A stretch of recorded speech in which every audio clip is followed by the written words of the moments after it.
Ito. Ang ninanakaw po ditong malinaw ay yung sagradong mandato ng 32 milyong Pilipino. At ang mga nagnanakaw is the same old gang. Itong mga elitistang mambabatas diyan sa Kongreso. Attorney Vic Rodriguez nanawagan sa mamamayan na protektahan at huwag ipanakaw ang posisyon ni Vice President Sara. Bago tayo magpatuloy, kung hindi ka pa nakasubscribe sa ating channel, mag-subscribe na. Para sa ating future update, nagsalita na nga si Attorney Vic laban sa administrasyon patungkol sa mga pinagagawa nito sa ating mamamayan. Isa na nga rito ang pagbawas ng budget sa flood control projects ng ating bansa. Alam naman natin na ang Pilipinas ay palaging tinatamaan ng mga bagyo at madalas ang pagbaha sa ating bansa. Bakit umano binawasan ang budget sa flood control? Idagdag mo pa raw ang pag-zero budget sa subsidy ng PhilHealth na siyang pangunahing kinakailangan ng mga Pilipino. Ang pangatlong ninanakaw umano ay ang malayang pagpapahayag. Matatandaan natin na noong mga nakaraang araw ay ipinatawag ng TRACOM ang iba't ibang content creator at bloggers dahil umano sa pagpapakalat ng mga hindi tamang information. At pagdidiin nito na bayaran raw ang mga blogger ng mga DDS supporters na hindi naman raw napapatunayan. Ngayon, binatikos rin ni Attorney Vic Rodriguez ang ibang mainstream media dahil sa hindi tamang pagbabalita. Dahil umano, hindi nila ibinabalita ang mga nangyaring hindi pumapabor sa administrasyon. Kaya sabi pa ni Attorney Vic, binabalikan ng mga ito ang mga taga-suporta ni VP Sec and VP Sara para patahimikin. Ngayon, upang ating mas maunawaan ang buong kwento, ating pakinggan ang pahayag ni Attorney Vic Rodriguez. Paano natin mapoprotektahan ang mandato ng 32 milyong Pilipino na bumoto kay Vice President Inday Sara Duterte? Huwag nating ipanakaw yung sagradong mandatong ibinigay, ipinahiram, ipinagkatiwala ng 32 milyong Pilipino kay Inday Sara. Hindi lang po si Inday Sara ang usapin dito. Ang ninanakaw po ditong malinaw ay yung sagradong mandato ng 32 milyong Pilipino. At ang mga nagnanakaw is the same old gang. Itong mga elitistang mambabatas diyan sa Kongreso. Sila ang nagnanakaw, ninanakaw na pera natin. Di ba? Malinaw na yan. Sa AKAP, sa AIX, yung flood control funds, ninanakaw. Anong resulta? 200 inosenteng Pilipino patay dahil ninanakaw ninyo yung flood control funds. Pati ba naman ang posisyon ng pangalawang Pangulo, pananakaw natin? Wag po tayong pumayag.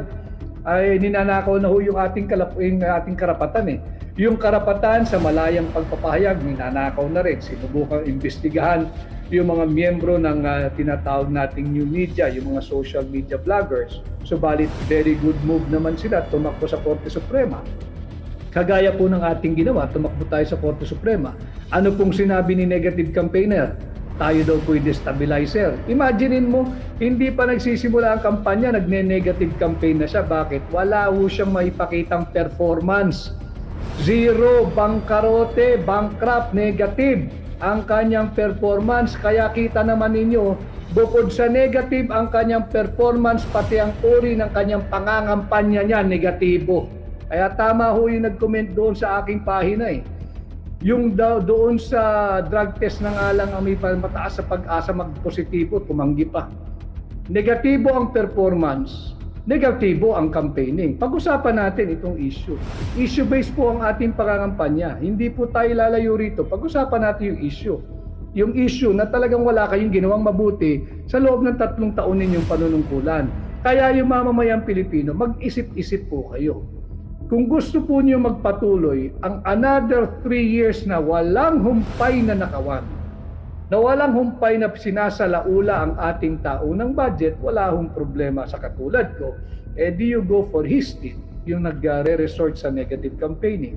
Negative campaigning, tanungin niyo siya, anong significance yung pangalang Maya Santos? Tanong niyo siya. Kung merong isang press conference, kung may matapang na miyembro ng mainstream media, yung mainstream media na yan, alam mo ninyo, walang binalitang tama na yan. Walang binalitang tama yan. Huwag po kayong susubaybay dyan. Doon kayo tumungo sa mga miyembro ng new media na nagdidiskurso ng tama.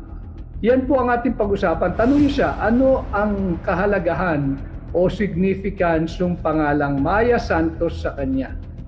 Tanong niyo po siya, ano po yung kahalagahan ng Janet Napoles affidavit tungkol sa pork barrel na kanyang in-execute ni Ginang Janet Napoles noong 26 May 2014. Yan ang ating pag-usapan. Tanong nyo sa kanya kung pamilyar ba yung pangalang Richard Cambe, kay Jennifer Jen Corpus, kay Arman Padilla, kay Zenaida Ducot, at higit na mahalaga yung Maya Santos.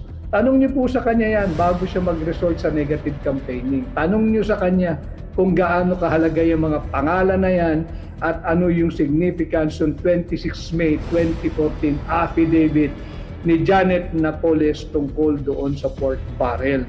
Yan ang ating pag-usapan. Pag-usapan natin ano nangyari doon sa Alitagtag, Batangas Drug Hall. Tahimik na. Wala nang narinig ang sambayan ng Pilipino.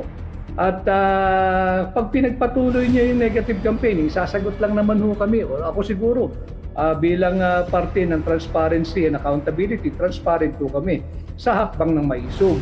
At sasagutin natin yan sa abot ng ating makakaya. Kung gusto niya ipagpatuloy yung ganyan, di mabuti, di lalo nating malayang pag-uusapan ang lahat ng napakaraming issues na gustong malaman ng sambayan ng Pilipino. Kay Marisa Adriano, basta fair, nasan ka na? Basta fair ang COMELEC, malinis ang eleksyon, panalo ang Duterte team, attorney, maraming salamat. Kay Cindy Valiento, Solid Duterte at PDP Laban Senators in Abu Dhabi. Thank you, Cindy. Tulungan niyo po kami mga kampanya dyan. Dahil limitado po yung ating pondo. Nakita naman ninyo kung gaano kagara yung rally nung nagpapasimula ng negative campaign. Ang gara, napakalalaki ng venue, pera nyo po yun. Tax po natin yan. Bahagi po yan ng pera natin. So hindi niya po pera yan. Kaya kita naman ninyo, kami pinagsisiksikan na lang doon sa venue natin kahapon sa San Juan sapagkat limitado ang pondo. Wala po kaming reklamo roon. Mas mainam pong mga kampanya na limitado ang pondo para po pag hinatid ninyo ang buong Duterte senatorial candidate sa Senado, hindi po kami magnanakaw dahil wala po kaming ginastos na malaking pera kagaya ng ginagastos ng Marcos administration. Kay Pin Abdil, hi, please notice my comment, sir. Attorney from Basilan po. Oh yeah, Pin Abdil, binabasa ko na ang iyong comment, ikakampanya kita dito, sir. Maraming salamat at happy Valentine sa inyo dyan, Pin Abdil. Kay Lorvie Roaring, you will surely win, Attorney Vic, together with all the candidates of the Team Suka. Thank you, Lorvie. Kay Ryan, Senator Attorney Vic, walang sasarap sa hapagkainan ng masang Pilipino kung walang Team Suka. Tama po yan. Hindi ka makakagawa ng paksiw na lechon kung walang suka. Mas marami kang masang Pilipino na nagmamahal sa suka, OFW. Maraming salamat. At hindi rin po sasarap ang adobo kung walang suka. Yan po ang katotohanan, kaya sumali na po kayo at suportahan ang Team Suka. Ayan.